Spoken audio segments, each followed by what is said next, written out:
Lucifer calls a special meeting. Now that Lucifer had made up his mind, he went to work with a will to carry out his purposes. He left his place by the throne of God to spend all his time working among the angels.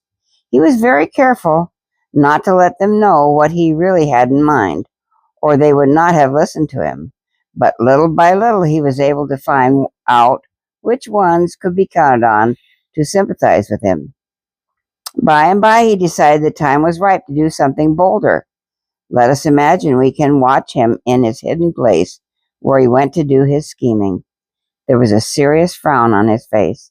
He seemed to be counting something. Counting. And the more he counted, the more pleased he looked. Suddenly he jumped up and struck the palm of his hands with his fist. "That's it," he gloated triumphantly. "That makes enough on my side so that I can start to work out in the open." And an evil grin spread over his face. He called a council meeting of his best friends among the head angels. "I want you to send out messengers summoning all the angels to a special meeting. Tell them it is important. I want them all there."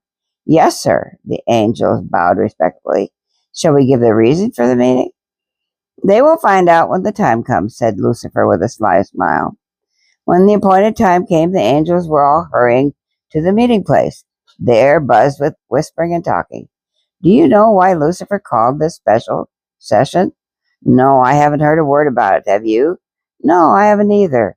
But I was wondering if he might be planning to arrange a program in honor of God the Son. You know, I think it's time we planned for a special meeting to show our regard and honor for him because he created us." "Yes, I certainly agree with you. I imagine Lucifer is planning something unusually grand. You know, it takes time to work out all the details of a big affair like that." "That's right. Look, Lucifer is about to speak." The immense throng came to alert attention as Lucifer beckoned for silence. Oh, he was magnificent as he stood before them. Every angel admired him. Every angel respected his wisdom and had confidence in his leadership. He was truly their beloved commander.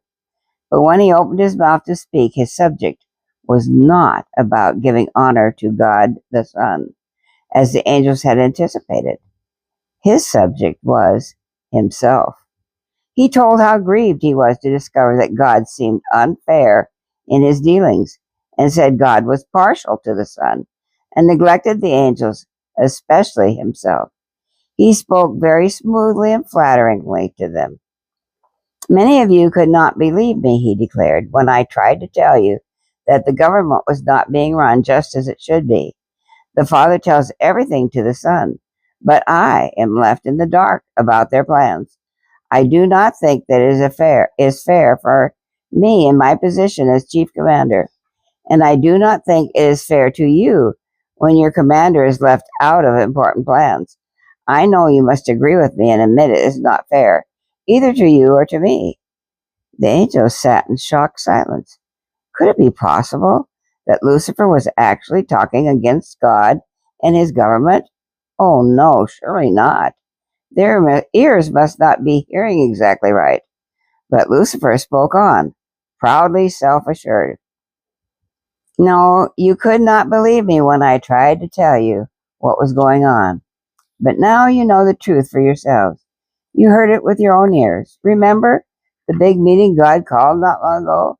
Remember how all the Father talked about was honoring the Son? Never a word did he say about doing anything for us angels." Out in the audience, some were nodding their heads in agreement. Some were shaking their heads no, and others sat quiet. According to the Father's speech that day, Lucifer continued, "All the freedom we angels have enjoyed until now will be taken away from us. He appointed the Son an absolute ruler over us, did he not?" Restlessness broke out among the listening angels. They started whispering arguments. "That's not true," said some. "Lucifer may be right," others insisted.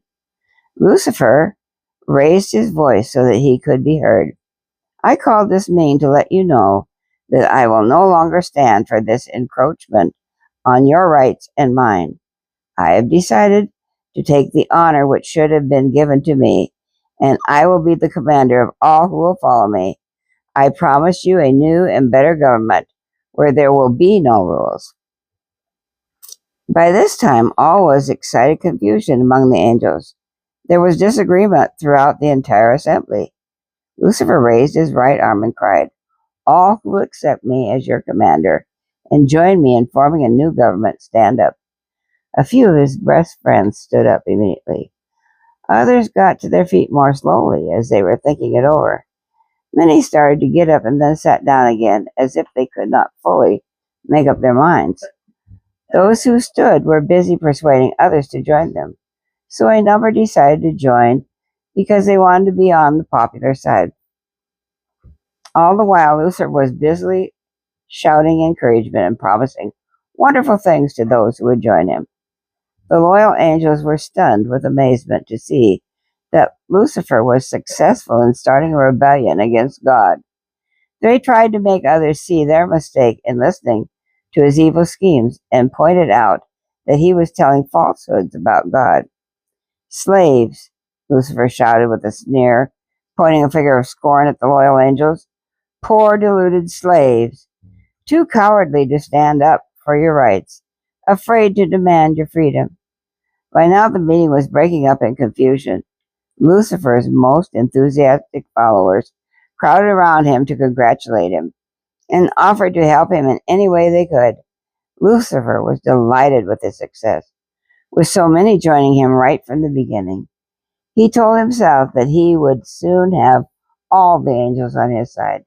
Then he would be equal with God as the commander of the hosts of heaven. "Heaven doesn't sound very happy anymore," remarked Margie when the story ended. "No place in heaven or on earth can be happy when someone does not cooperate in obeying the rules," said Aunt Trudy. "Cooperate," cried Dick. "Why, they had a big cooperative in heaven, didn't they? Imagine it, an angel cooperative." Aunt Trudy looked at Dick in surprise. "Where in the world would you learn such big words?" she asked. The children laughed at Aunt Trudy's surprise. Then they told her about the cooperative they had at Grandpa's farm. "Can you tell me what the word means, Dick?" Aunt Trudy asked. "It means everybody obeys the rules and does his share so that things can go smoothly. Then everybody is happy and there is no trouble." "Well, good. You are right. Now then, our next story will tell how things went in heaven after the angel cooperative was spoiled.